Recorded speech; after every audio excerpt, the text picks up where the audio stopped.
दोस्तों 2020 का दशक हमारे लिए स्पेस एक्सप्लोरेशन में सबसे जरूरी दशक होने वाला है, क्योंकि इसमें ऐसे ऐसे मिशन होने वाले हैं जो हम इंसान को पूरी तरह से बदल देंगे। और सिर्फ इतना ही नहीं, इसमें बहुत भारी मात्रा में टेक्नोलॉजी का इस्तेमाल होना है। वर्जिन गैलेक्टिक नाम की एक कंपनी ने 11 जुलाई 2021 में सबसे पहले इंसानों को अपनी एजेंसी के थ्रू अंतरिक्ष में भेजा। ये पृथ्वी से 80 किलोमीटर ऊपर तक गए थे और ये इनका पहला मिशन था। दरअसल ये कंपनी एक अरबपति द्वारा शुरू की गई थी और इसका मेन मकसद ये है कि ये आने वाले समय में स्पेस टूरिज्म करा सके। यानी जैसे आप मेले में घूमने जाते हैं, वैसे ही आप पैसे देकर अंतरिक्ष में भी घूमने जा सके और वहां पर अपनी छुट्टियां बिता सके। इसके बाद ब्लू ओरिजिन नाम की कंपनी, जिसे इस दुनिया के सबसे अमीर इंसान जेफ बेजोस चलाते हैं, वह भी इसके एक हफ्ते बाद यानी 18 से 20 जुलाई के बीच में अंतरिक्ष में जाने वाले हैं। और उनकी कंपनी का भी यही मकसद है कि वह लोगों को स्पेस टूरिज्म करा सके।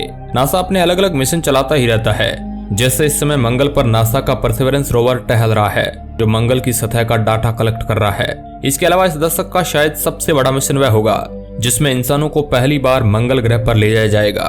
और ऐसा इस दुनिया के सबसे फ्यूचरिस्टिक आदमी ने कहा है, यानी एलन मस्क ने। उनका कहना है कि उनकी कंपनी स्पेस एक्स 2026 तक इंसानों को मंगल ग्रह पर पहुंचा देगी। और सिर्फ इतना ही नहीं, वह तो ये भी कहते हैं कि 2050 तक हम मंगल ग्रह पर करीब 10 लाख इंसानों को पहुंचा देंगे और वहां पर एक सेल्फ सस्टेंट सिस्टम बना देंगे। इसके अलावा इंडियन स्पेस रिसर्च ऑर्गेनाइजेशन के भी कई सारे मिशन 2020 के दशक में ही होने वाले हैं। और यही चीज इन आने वाले 10 सालों को बहुत अच्छा बनाती है। यहाँ पर दिक्कत तब होती है जब हमें ये पता चलता है कि अब सैटेलाइट बनाना बहुत सस्ता हो गया है और इसलिए बहुत भारी मात्रा में सैटेलाइट हमारी पृथ्वी के ऑर्बिट में होती जा रही है और पृथ्वी को धीरे धीरे घेरती जा रही है, जो आगे चलकर एक बहुत बड़ी परेशानी बन सकती है।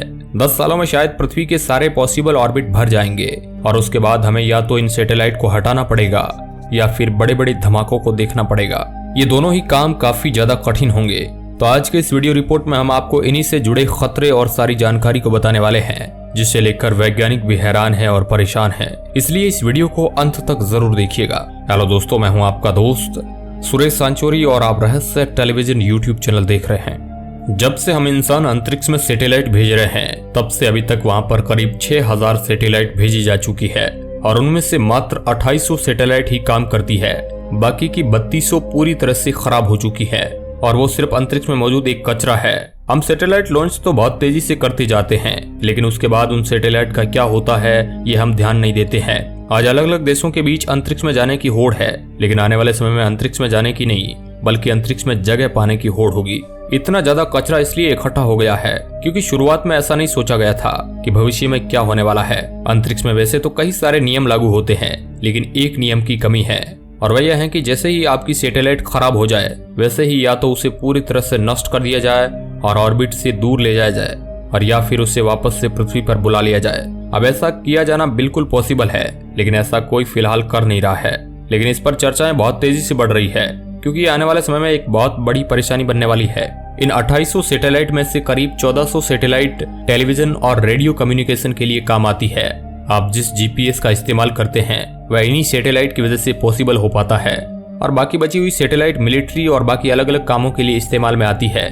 2010 से 2020 तक इंसानों ने करीब 2500 सैटेलाइट को अंतरिक्ष में भेजा था और वैज्ञानिक ऐसा मानते हैं कि इस दशक में यह नंबर 4 गुना तक बढ़ जाएगा और हम करीब 10,000 सैटेलाइट को अंतरिक्ष में लॉन्च करेंगे, जिससे पृथ्वी के आसपास बहुत भारी मात्रा में सैटेलाइट इकट्ठा हो जाएगी। आइए जानते हैं कि आखिर ऐसा हो क्यों रहा है, मतलब इतनी भारी मात्रा में सैटेलाइट क्यों बढ़ती जा रही है। कई साल पहले अंतरिक्ष में चीजों को ले जाना काफी ज्यादा महंगा होता था।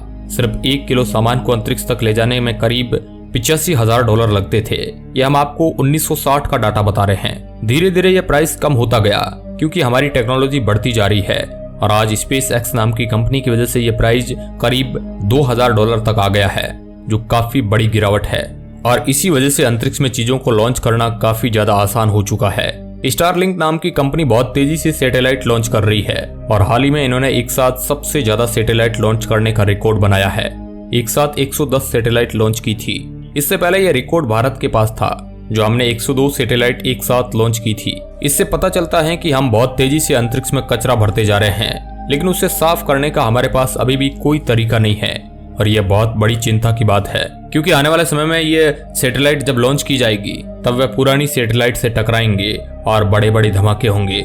और इनसे निकलने वाले पार्टिकल्स हमारी पृथ्वी पर भी हमला करेंगे। ऐसा भी हो सकता है कि कोई सैटेलाइट हमारी पृथ्वी पर आकर गिर जाए, जिससे कोई बहुत बड़ा एक्सीडेंट भी हो सकता है। आइए जानते हैं इससे होने वाली दिक्कतों को। सबसे पहली दिक्कत जो हमें इतनी सारी सैटेलाइट द्वारा होने वाली है वह यह है कि हम आगे और ज्यादा सैटेलाइट लॉन्च नहीं कर पाएंगे, जिससे आने वाली टेक्नोलॉजी पर काफी ज्यादा दबाव बढ़ेगा और वह आगे नहीं बढ़ पाएगी। इस दशक में हमने अभी तक का सबसे आधुनिक टेलीस्कोप भी लॉन्च करना है, जिसका नाम है जेम्स वेब टेलीस्कोप। और अगर ऐसे ही चलता रहा तो शायद उसके लॉन्च में भी काफी ज्यादा दिक्कत आ सकती है। यह टेलीस्कोप तो फिर भी बहुत आसानी से लॉन्च हो जाएगा, लेकिन दिक्कतें तब आएगी जब हम बात करेंगे 2030 के बाद लॉन्च होने वाली सैटेलाइट्स की, क्योंकि उस समय इतनी ज्यादा सैटेलाइट हमारी पृथ्वी की ऑर्बिट में होंगी कि एक परफेक्ट रास्ता निकालना ही काफी ज्यादा कठिन हो जाएगा। सबसे बड़ी दिक्कत यह है कि इन सब चीजों के लिए एक भी नियम नहीं है। दूसरी सबसे बड़ी दिक्कत जो इतनी सैटेलाइट के होने की वजह से हो सकती है वह है भारी मात्रा में कोलिजन। मान लीजिए कि हमारी पृथ्वी के ऑर्बिट में 2030 तक करीब 10,000 सैटेलाइट चली जाती है और उसके बाद हमें और भी सैटेलाइट लॉन्च करनी है। अब मान लीजिए आप कोई ऐसा तरीका ढूंढ लेते हैं जिससे आपको खाली जगह मिल जाती है और आप वहां पर सैटेलाइट को लॉन्च कर देते हैं, लेकिन यहाँ पर परेशानी इस बात की आएगी कि बहुत भारी मात्रा में सैटेलाइट होने की वजह से ट्रैकिंग करना काफी ज्यादा कठिन हो जाएगा और इसलिए वह सैटेलाइट कभी भी किसी भी दूसरी सैटेलाइट से टकरा सकती है।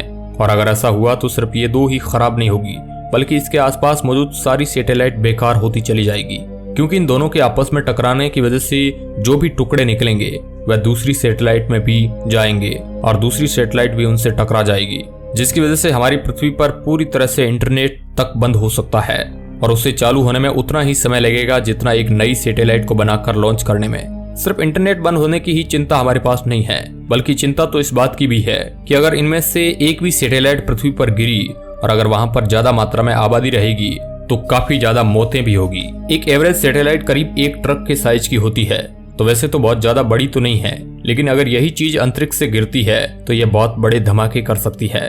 तीसरी दिक्कत जो इतनी ज्यादा सैटेलाइट होने की वजह से हो सकती है वो है एस्ट्रोनॉमी का खराब होना।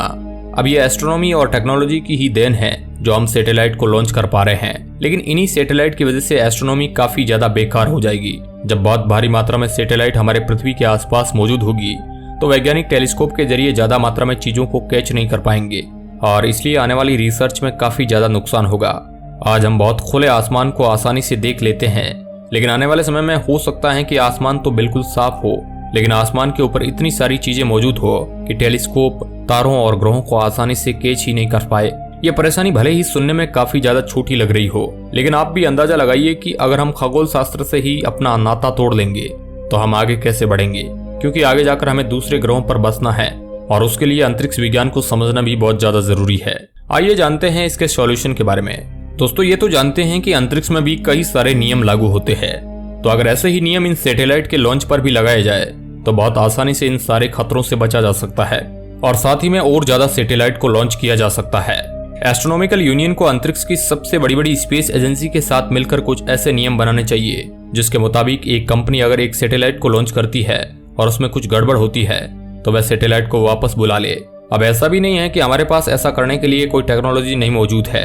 अगर SpaceX कंपनी रॉकेट लॉन्च करके उन्हें वापस बुला सकती है तो सैटेलाइट को भी काफी अलग तरीके से वापस से पृथ्वी पर बुलाया जा सकता है। इसके बाद दूसरा रास्ता ये हो सकता है कि वह सैटेलाइट को काफी ज्यादा दूर ले जाकर ब्लास्ट कर दिया जाए, क्योंकि अगर पृथ्वी के ऑर्बिट में ही ये कर दिया जाएगा तो काफी ज्यादा कचरा वहां पर इकट्ठा हो जाएगा, जिससे परेशानी कम होने की बजाय और ज्यादा बढ़ जाएगी। इन्हीं सैटेलाइट को किसी तरह से ज्यादा एनर्जी देने के बाद इन्हें हाई ऑर्बिट में ले जाया जा सकता है, जिससे यह पृथ्वी के चंगुल से ही बाहर हो जाएगी और अंतरिक्ष में ऐसे ही घूमती रहेगी।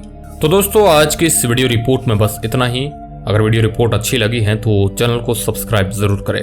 धन्यवाद।